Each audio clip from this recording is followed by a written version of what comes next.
আপনার imo account আপনার অজান্তে কয়টি ফোনে লগইন আছে এখন থেকে আপনি চাইলেই সেটা আপনার ইমোর সেটিংস থেকে খুব সহজে চেক করতে পারবেন। আজকের ভিডিওতে আমি এইটাই দেখিয়ে দিব আপনার ইমো অ্যাকাউন্ট কয়টি ফোনে চালু আছে সেটা কিভাবে চেক করবেন। তার পাশাপাশি ইমো থেকে বোনাস স্বরূপ দুইটি সেটিংস দেখিয়ে দিব, যেগুলো যদি আপনার ইমোতে অন করে রাখেন তাহলে আপনার অনুমতি ছাড়া কেউ আপনার ইমো অ্যাকাউন্ট অন্য কোনো ডিভাইসে লগইন করতে পারবে না। চলে যাব আজকের ভিডিওর মূল পূর্বে। তার আগে বলছি, যারা এখনো ভিডিওটিতে লাইক করে অবশ্যই লাইক করে দিবেন, এবং যারা আমার এই চ্যানেলে নতুন দর্শক এরকম গুরুত্বপূর্ণ ভিডিওগুলো মিস না করতে চাইলে আমার চ্যানেলটিকে সাবস্ক্রাইব করে রাখতে পারেন।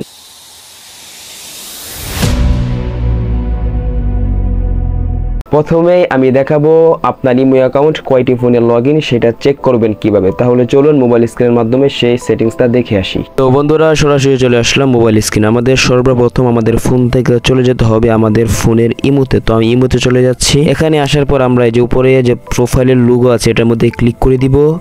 এবার আমরা এখান থেকে দেখেন 2 নম্বর অপশন রয়েছে সিকিউরিটি অ্যান্ড প্রাইভেসি, এটার মধ্যে ক্লিক করে দিব। এবার আমরা এখান থেকে দেখেন নিচে লেখা আছে ম্যানেজ ডিভাইস, এটার মধ্যে ক্লিক করে দিব। দেখেন এটার মধ্যে ক্লিক করার পর কিন্তু আমরা এখানে খুব সহজেই কিন্তু দেখতে পারবো আমার ইমো অ্যাকাউন্টে কয়টি ফোনে লগইন আছে। এখানে কিন্তু আপনারা দেখতে পারবেন, নিচের দিকে একটু খেয়াল করে দেখতে পারবেন আমার ইমোটি কোন কান্ট্রির মধ্যে লগইন আছে এবং অনলাইনে কয়টি ইমো লগইন আছে সেটাও কিন্তু খুব সহজে এখান থেকে আপনারা দেখতে পারবেন। এখন আমরা দেখব আমাদের ইমো অ্যাকাউন্ট থেকে কেউ যদি লগইন করতে চায় সেই সময় আমাদের সিমের মধ্যে একটি কোড আসবে। কোডটি না বসানো পর্যন্ত সে আমার ইমো অ্যাকাউন্টটাকে লগইন করতে পারবে না। তো এই সেটিংসটা আমরা কিভাবে ইমো থেকে অন করে রাখবো, তো চলুন দেখে আসি মোবাইল স্ক্রিনের মাধ্যমে। তো বন্ধুরা, আবারও চলে আসলাম মোবাইল স্ক্রিন। আমাদেরকে আবারও চলে যেতে হবে আমাদের ফোন থেকে ইমোতে। তো আমি আমার ফোন থেকে ইমোতে চলে যাচ্ছি। ইমোতে আসার পরে যে উপরে আবার আপনার প্রোফাইলের যে লোগোটা আছে এটার মধ্যে ক্লিক করে দিবেন। এবার এখান থেকে আবারও আপনারা সিকিউরিটি অ্যান্ড প্রাইভেসি এটার মধ্যে ক্লিক করে দিবেন। এবার আমরা এখান থেকে নিচে দেখেন একটি অপশন রয়েছে লগইন প্রোডাকশন, এটার মধ্যে ক্লিক করে দিব। এবার এখান থেকে আপনারা এই যে দেখেন প্রথমে যে অপশনটি রয়েছে 2 স্টেপ ভেরিফিকেশন, এইটা যদি আপনারা অন করে দিবেন।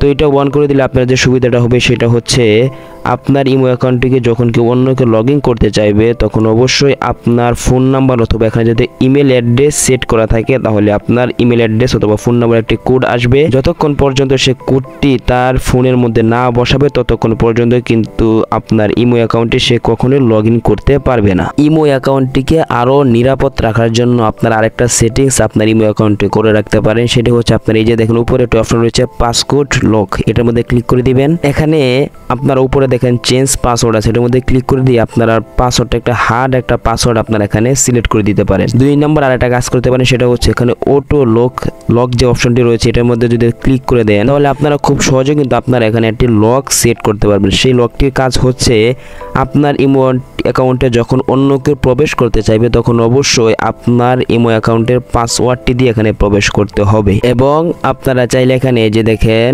ফিঙ্গারপ্রিন্ট, এটা যদি অপশনটা যদি অফ করা থাকে আপনারা এটা অন করে দিবেন, তাহলে কিন্তু একই কাজ। কেউ যদি আপনার ইমো অ্যাকাউন্টে প্রবেশ করতে চায় অবশ্যই আপনার ফিঙ্গারপ্রিন্ট দিয়ে কিন্তু এখানে প্রবেশ করতে হবে।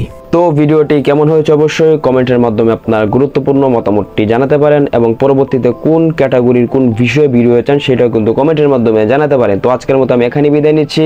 আসসালামু আলাইকুম।